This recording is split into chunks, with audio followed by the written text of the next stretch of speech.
തണൽ അഗ്രോഫാം നഴ്സറി ചെറുവാഞ്ചേരി.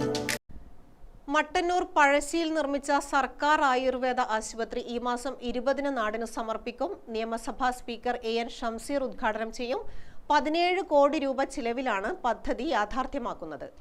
മട്ടന്നൂരിലെ ജനങ്ങൾക്ക് സർക്കാരിന്റെ പുതുവത്സര സമ്മാനമായി ആയുർവേദ ആശുപത്രി ഉദ്ഘാടനം ചെയ്യും. പഴശ്ശി കന്നാട്ടുംകാവിലാണ് സർക്കാർ ആയുർവേദ ആശുപത്രി ഒരുങ്ങിയത്. KK ശൈലജ ആരോഗ്യമന്ത്രിയായിരുന്ന കാലത്തെ തീരുമാനപ്രകാരം 17 കോടി രൂപ ചെലവിലാണ് 50 കിടക്കയുള്ള ആശുപത്രി എന്ന ലക്ഷ്യത്തിലേക്ക് അടുക്കുന്നത്. സംസ്ഥാനത്തെ തന്നെ കിടത്തി ചികിത്സ ഉൾപ്പെടെയുള്ള മികച്ച ആയുർവേദ ആശുപത്രിയായി ഇത് മാറ്റാനാണ് ശ്രമം. ആയുർവേദത്തിനാണ് പ്രാധാന്യമെങ്കിലും മറ്റു വിഭാഗങ്ങളിലെ ഡോക്ടർമാരുടെ സേവനവും ഇവിടെയുണ്ടാകും. സാധാരണക്കാർക്ക് സൗജന്യ ചികിത്സയും ഒപ്പം മറ്റുള്ളവർക്ക് പണം നൽകിയും ആധുനിക ആയുർവേദ ചികിത്സ ലഭ്യമാകും. വിമാനത്താവളത്തിന് തൊട്ടടുത്ത പ്രദേശമായതിനാൽ കേരളത്തിന്റെ പാരമ്പര്യ ചികിത്സയായ ആയുർവേദത്തെ തേടിവരുന്ന ആഭ്യന്തര വിദേശ യാത്രികർ കൂടി ഇവിടെ എത്തുമെന്നാണ് പ്രതീക്ഷിക്കുന്നത്.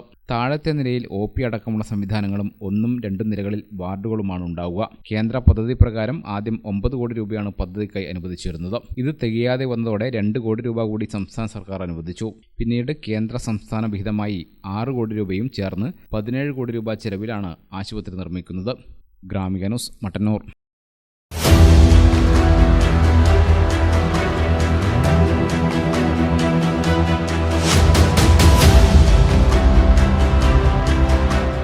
നിങ്ങളുടെ വീട് നിങ്ങളുടെ അഭിമാനം, ഒപ്പം ഞങ്ങളുടെയും. വീടും പരിസരവും പ്രകൃതിയുടെ വൈവിധ്യം കൊണ്ട് സമ്പന്നമാക്കാൻ Thanal agro farm and nursery Cheruvanchery.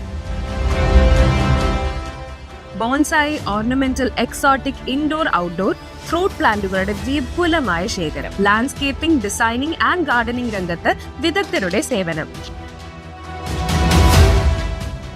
ഇനി നിങ്ങളുടെ പൂന്തോട്ടം മനസ്സുപോലെ മനോഹരം. The biggest nursery in Kannur district since 1997, approved by Government of Kerala.